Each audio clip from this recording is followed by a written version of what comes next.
دا تقریبا یو واده چې کومه څومره یې کمرې او سلمي چې څومره سامان لګي هغه سامان ورکوو چې څه کم تقریبا څه کم 2 لکه روپو سامان دی او دا کې به انشاءالله چې دا شی به نه کې هر شی هم شته کې لکه سولر شیشو پورې هر شی سامان مولا برابر کړی دا کوم خلکو چې دغه قسمت کې دا ودونه وو زه خو هر کار باندې کړم مخکې به په لاټرۍ باندې کړه لاټري به مو لکړه خو دې اوس عمر په لیاز باندې خلکو له ودونه کړو په دغه ودو کې یو زلمی دی چې 28 کاله عمر یې دی نو 28 کاله تقریبا د ځوانۍ نه دی لکه په داسې به ورته چې ختم نه خو بیا هم ځوان دی پوه شوې نو د دا کوم ودونو پروګرام چې دی دا به انشاءالله موږ جاري ساتي او خلکو ته صرف یو دا سوال کړم کوم سرمایه‌دار دي چې هیڅ شی او دا بل خلکو نور خلکو د ډونیشن مه ورکوئ خپل وطن کې اول په خپل باندې خلکو باندې زکات شي او هغه نه پس په پردو خلکو باندې زکات زمان نامه زه خپله معذوره یم ډېر زیات خوشحاله یم الحمدلله الله پاک زه دومره کړمه چې ماله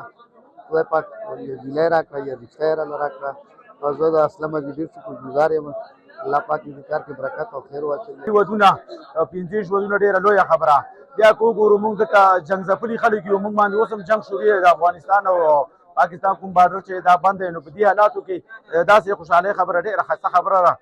ځکه چې موږ حالات جنګ کې یو خفګان دی ټول بهر پلو خفګان دی نو دې وجې که دا خوشحالي لږه راغله یو 10 منټه خوشحالي وم خو ډېر خوند یې وکړو بیا موږ د خپل منځ کې سره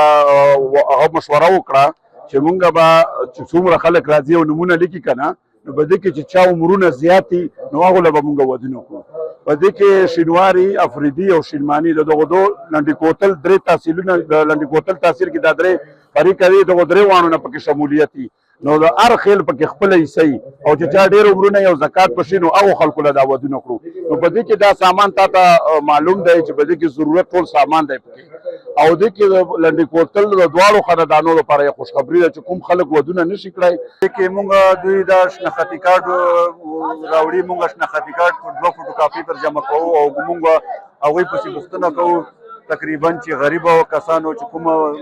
مستحق موږ دوی له بیا پکې سلیکشن کوو او دوی موږ نامزد کوو